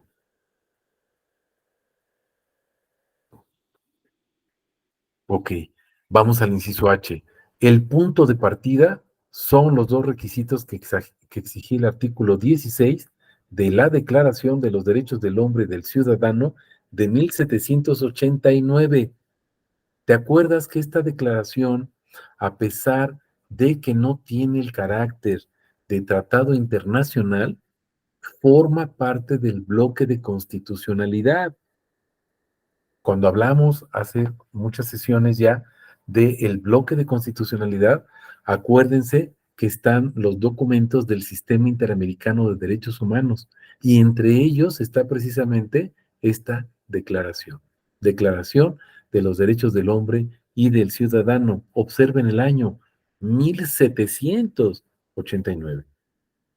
Por eso decíamos hace ratito, apenas esto se empezó a gestar hace 250 años. Hace 2 años, 2 siglos y medio, más o menos. No sé si tengan ahí alguna pregunta, abogados, algún comentario. Si vamos bien. Ok, ahora, observen cuál era el punto fundamental de este documento, de esta declaración de los derechos del hombre y del ciudadano. Fíjense, que poseyera una carta de derechos, es decir, una constitución, donde se estableciera precisamente la parte dogmática. Y además, observen, reconociera la división de poderes. ¿Qué es esto? La parte formal de la Constitución. Son las dos grandes partes de nuestra Constitución, ¿no? Dogmática y la formal. La estructura del Estado, con su famosa división de poderes, que en realidad es división de facultades, ¿no? Que tienen los órganos de poder. Dos aspectos fundamentales. Preguntas, abogados. Ok. Vamos con el inciso I. El cumplimiento se ve condicionado por qué, fíjense, el derecho, las libertades, los derechos individuales, la historia económica, la sociología, el Estado de Derecho, doctrinas políticas, etcétera. Y entonces estamos hablando de un montón de cosas que influyen. Me van a decir, estas son las fuentes reales o materiales. Claro, aspectos sociológicos, culturales, políticos, deportivos, religiosos, todos los aspectos que ustedes quieran, modifican, transforman el derecho. Sí, por eso hablábamos de esa evolución. ¿Se van dando cuenta? Por eso evoluciona el derecho y la Constitución tiene que evolucionar. Por eso es necesario modificarla, reformarla. ¿Me voy explicando, abogados? Preguntas o comentarios. Incluyendo, ahí se nombra otro otra fuente, ¿ya se fijaron? Otra fuente real del derecho, la Primera Guerra Mundial, por supuesto. A partir de ello surgen grandes declaraciones en materia de derecho y grandes tratados internacionales en materia de derechos humanos. ¿Sale? No sé si hay alguna pregunta, algún comentario hasta aquí, o ya me dejaron solito. ¿Preguntas? No, profe, no. Por el momento todavía no. Vientos, sale, vale. Fíjense, es necesario hablar primero de los postulados del constitucionalismo, es decir, de cualquier constitución, abogados. Si ustedes se van al derecho internacional, a lo mejor se van a especializar, hacen alguna maestría en derecho internacional, tienen que llevar a cabo estos postulados, tienen que observar estos postulados en las constituciones de los países a donde ustedes vayan a postular o vayan, en su caso, a litigar, porque a lo mejor van a ser parte dentro de un proceso internacional. ¿Cómo? Pues representando a México, por ejemplo, o representando a otro país contra México, o qué sé yo, ¿sí? Pero deberán de tomar en consideración estos postulados y luego vamos a hablar de los postulados de nuestra Constitución, que van a ver que son muy similares. Primero, fíjense, en general, ¿sí? La doctrina internacional en materia constitucional postula precisamente 24 valores o 24 principios específicos que son estos postulados. Primer lugar, es una constitución escrita. Por ahí ustedes recordarán en sus clases de Derecho Constitucional o Teoría del Estado que hay muchos autores que decían, si una constitución no te cabe en el bolsillo, no es constitución. ¿Qué quería decir? Si esa constitución no está escrita, no es propiamente una constitución. Entonces, en primer lugar, toda constitución de cualquier país debe constar por escrito. Segundo, tenemos que considerar que es la norma suprema. Y ahora aquí tenemos que hacer una aclaración. Cuando hablamos de esta norma suprema, no solamente nos referimos a la Constitución Política de los Estados Unidos Mexicanos, sino que nos estamos refiriendo al bloque de constitucionalidad. ¿Me estoy explicando? ¿Qué quiere decir esto, maestro? Que es la Constitución, además, la jurisprudencia de la Corte Interamericana de Derechos Humanos, la jurisprudencia de la Suprema Corte de Justicia de la Nación y todos los tratados internacionales en materia de derechos humanos, incluyendo los de el Sistema Interamericano de Derechos Humanos, como son la Declaración Universal de los Derechos Humanos y la Declaración de los Derechos del Hombre y del Ciudadano. Incluyendo esos documentos, sí, y el Pacto Internacional de Derechos Civiles y Políticos también, y el Pacto Internacional de Derechos Económicos, Sociales y Culturales y actualmente del Medio Ambiente también, pero no son tratados internacionales, maestro, no importa, tienen la categoría de un tratado internacional en materia de derechos humanos. Entonces, ¿es la norma suprema la Constitución? Sí, pero hablando del bloque de constitucionalidad. Me expliqué, abogados, y eso es fundamental para sus amparos o para sus escritos de recursos que tengan ustedes. Tercero, distinción entre poder constituyente y poderes constituidos. ¿Sale? El poder constituyente, acuérdense, es el que crea la Constitución. Le da vida a la Constitución. Parte dogmática, ¿se acuerdan? Los valores, los principios, naturalismo, y la parte formal o estructural, positivismo. ¿Sale, vale? Sí.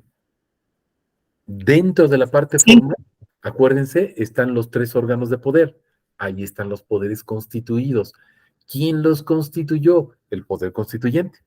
Y una vez que el poder constituyente hace su trabajo de crear la Constitución, desaparece.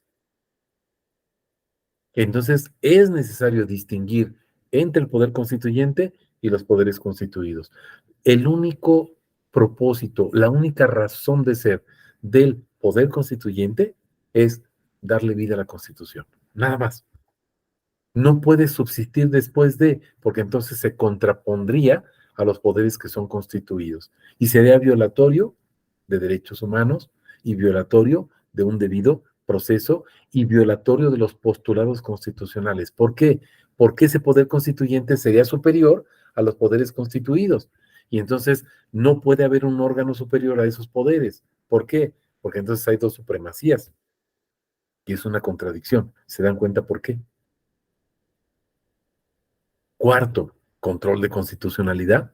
Acuérdense que actualmente todo proceso o procedimiento rigurosamente está sometido a un control constitucional.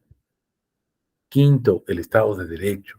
Sexto, la limitación del poder. No podemos hacer lo que se quiera, acuérdense. Como autoridad, sí eres la autoridad, pero acuérdense, artículo primero, constitucional, párrafo tercero, todas las autoridades tienen obligaciones, entonces sí tienen el poder, pero tienen límites.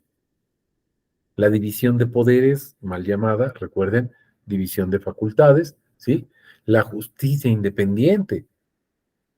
Esa justicia, esa Suprema Corte de Justicia es independiente del órgano legislativo, es independiente del órgano ejecutivo. No puede depender de los otros órganos. ¿Por qué? Si no, entonces perdería su parcialidad. ¿Vamos comprendiendo? Preguntas hasta aquí, abogados. Ok, Vamos bien, gracias. sale. Noveno postulado. Diferenciación clara entre el Estado, gobierno y gobernante. Esto es bien, bien, bien, bien común que confundimos el gobierno. La culpa la tiene el gobierno o la culpa la tiene el Estado. Acuérdense que el Estado tiene sus elementos: territorio, población, gobierno y orden jurídico. Algunos agregan un quinto elemento que sería la soberanía. El gobierno es un elemento del Estado, donde está la autoridad, pero también están los gobernantes, que son precisamente la población. ¿Sí se van fijando? Y los gobernados. No podemos dejar fuera esto, abogados. Entonces, hablamos, ok, ¿el gobernante quién es? Pues es el que está como autoridad. Sí, pero el gobierno es funcional y el gobierno también participa el pueblo, también hace gobierno. ¿Pero cómo? Obedeciendo, cumpliendo, pero también exigiendo de la autoridad. Entonces se dan cuenta cómo es un todo completo. No es nada más el Estado o el gobierno, Estado, gobierno, gobernante, sin dejar fuera, obviamente, al gobernado.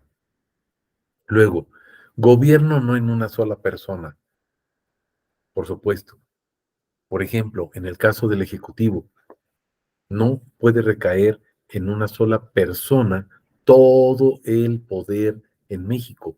Bueno, recae en el presidente, sí, pero él es el representante del órgano ejecutivo. Pero aparte tenemos un órgano legislativo, que es el Congreso de la Unión, y aparte tenemos un órgano judicial, que sería el presidente de la Suprema Corte de Justicia, y que es autónomo precisamente al órgano ejecutivo y al órgano legislativo. Vamos comprendiendo esto.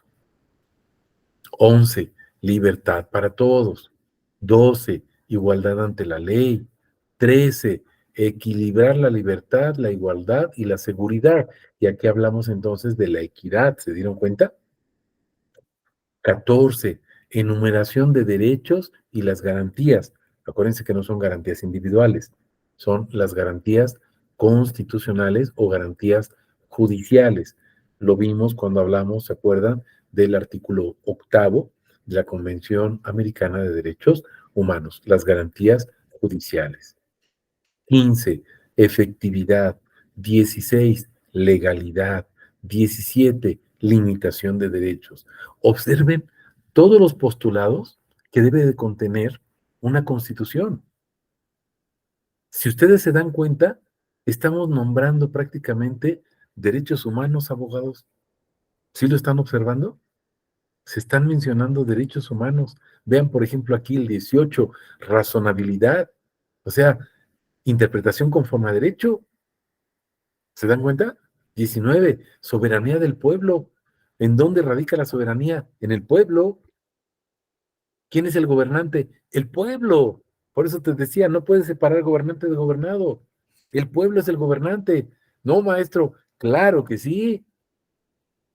Tiene representantes, pero el pueblo es el que gobierna, porque el poder reside en el pueblo, en el caso de nuestra Constitución. Por ejemplo, en Europa, el poder reside en la autoridad, no en el pueblo. Pero en México sí reside en el pueblo. ¿Lo vamos comprendiendo? 20, representación y participación política. Todos tenemos derecho a votar y ser votados. Respeto por las minorías. 21, ahí están los grupos que eran llamados o considerados grupos vulnerables. Actualmente ya están protegidos. Adultos de la tercera edad, los niños, los menores, mujeres violentadas, etcétera, ¿no? Gente marginada, con alguna discapacidad o capacidades diferentes. 22, responsabilidad de los funcionarios, control sobre los mismos. 23, estabilidad constitucional. 24, adaptabilidad. Ahí viene la evolución. Tenemos que adaptarnos al cambio. Y si no te adaptas al cambio, pues te vas a quedar como dinosaurio y no vas a poder postular como abogado. Es que ya terminé mi carrera, maestro. Pues sí, pero te tienes que actualizar. Adaptabilidad. Y esa constitución igualmente debe irse adaptando precisamente a ese cambio generacional en los derechos humanos. ¿Alguna pregunta o algún comentario hasta aquí, abogados?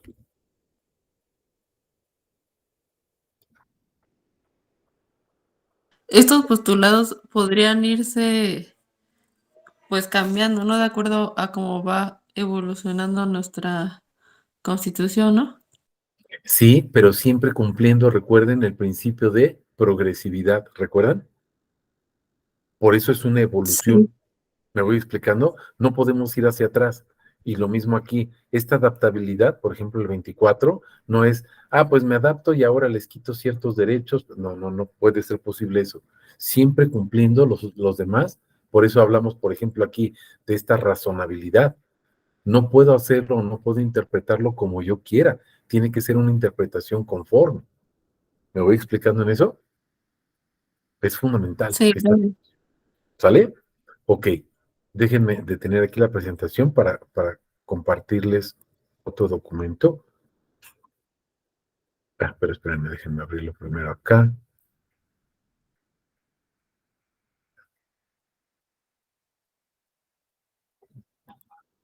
Es este, ok. Para que veamos los postulados, pero ya en nuestra Constitución. Déjenme compartírselos aquí. Y ahorita se los proyecto.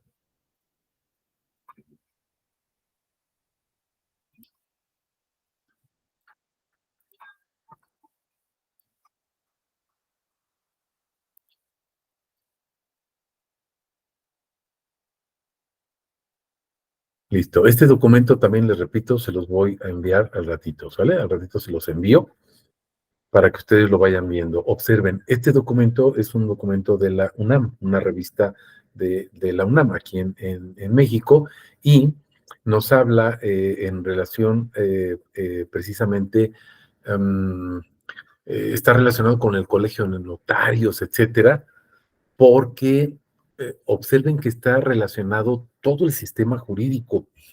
A veces pensaríamos, bueno, es que el derecho notarial no tiene nada que ver. Por supuesto que sí. Todas las ramas del derecho, absolutamente todas, tienen que ver con el derecho constitucional. Y ahora observen esto.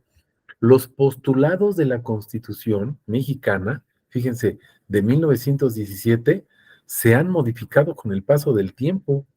Y entonces, actualmente, fíjense, se sintetiza en 14. Son 14 principios que observa nuestra Constitución, sin dejar fuera los 24, porque acuérdense que eso es en el plano internacional, pero en el plano nacional tenemos estos 14 postulados. Por ejemplo, el primero, México es un estado de tipo federal. Ese es uno de los postulados. No cambia. ¿Se acuerdan que era una federación y luego cambió, que ya no era federación, y luego que sí, y luego que sí era una república? Bueno, actualmente es una federación. Su forma de gobierno, igual. Actualmente, ¿cómo es nuestra forma de gobierno? Pues es una república, es representativa, es democrática y además es presidencialista. Esos son los postulados, son las bases fundamentales de nuestra Constitución. Si no funciona nuestra Constitución, tenemos que modificarla para cumplir con estos postulados. Otra, existe división de funciones entre los órganos de poder. Observen cómo no habla de una división de poderes, sino división de funciones entre los órganos de poder. Ya lo tenemos bien esclarecido eso. 4, la soberanía popular. ¿Por qué? Porque la soberanía radica en el pueblo. Está en el pueblo, es del pueblo y es para el pueblo. Otro, el municipio libre, recuerden, como una división geográfica de los estados que conforman nuestra república. Otro punto fundamental, los derechos humanos, es básico, no lo teníamos hasta el 2011. Fíjense, 1917 hasta el 2011, casi 100 años después, se implementan los derechos humanos. ¿Sí se fijaron? Bueno, más de 100 años, ¿no? En el 2011 se cumplieron 100 años. Bueno, pues hasta el 2017, ¿sí? Se está contemplando esta situación en el Código Civil, ¿no? Y en el Código Familiar. Observen nuestro atraso. Pero bueno, ya está ahí. Libertad religiosa, educación laica, separación de la Iglesia y del Estado, son otros dos principios o postulados fundamentales. La existencia de partidos políticos, que desafortunadamente en México tenemos muchos, ¿sí? Es una pérdida de tiempo y de ideologías. ¿Por qué? Porque entre más partidos, pues, el eslogan es divide y vencerás. Si tuviéramos 2 partidos, 3 partidos máximo, sería fabuloso. ¿Por qué?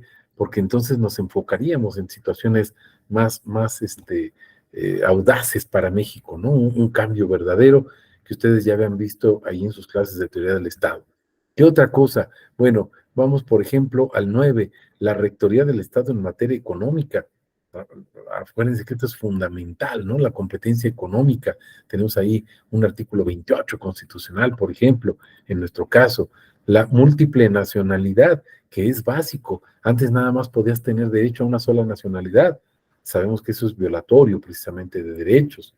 El territorio como un espacio geográfico, pero también como un espacio, dice, ámbito espacial de validez. Esto es en cuanto a la norma jurídica, ¿se acuerdan? Precisamente para aplicar la norma.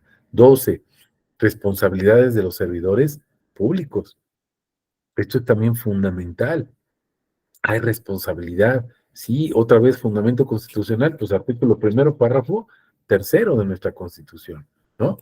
13, la supremacía constitucional y la jerarquía normativa, acuérdense, no dejando fuera o sin perder de vista el bloque de constitucionalidad. Es importantísimo esto, no dejar fuera el bloque de constitucionalidad. Y por último, pues la justicia constitucional, que sabemos que actualmente se encuentra precisamente a cargo del órgano judicial, el control constitucional.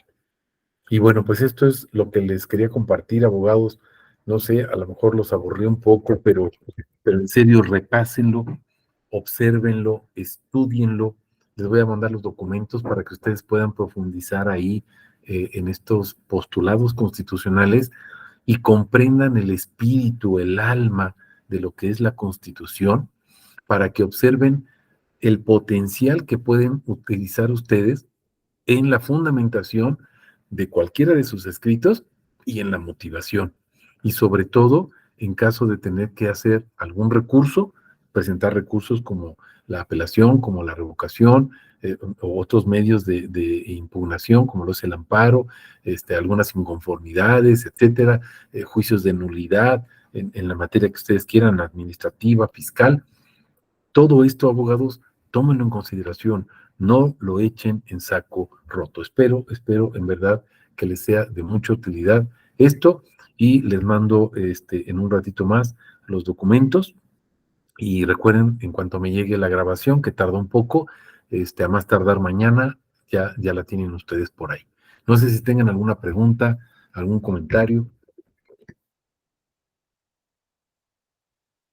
Todo bien, maestro. ¿Sí? Bueno, pues ok, abogados, pues los libero, ya sean felices, ya los arrollé un buen rato. ¿Sale, vale? Gracias, profe. Que pase buena noche. Igual, luego. excelente noche, que estén muy bien. Sale, profe. Sale, Alejandro, que Gracias, lo descanse. que pasa que sí estaba un poco complejo, pero pues, sí, ya, como era un tema que nunca había visto, pero ya más o menos, ya espero, leyéndolo más con calma, Claro, poder entenderlo un poquito mejor. claro que sí. De todas maneras, cualquier duda, un mensajito y lo vamos resolviendo. ¿Sale?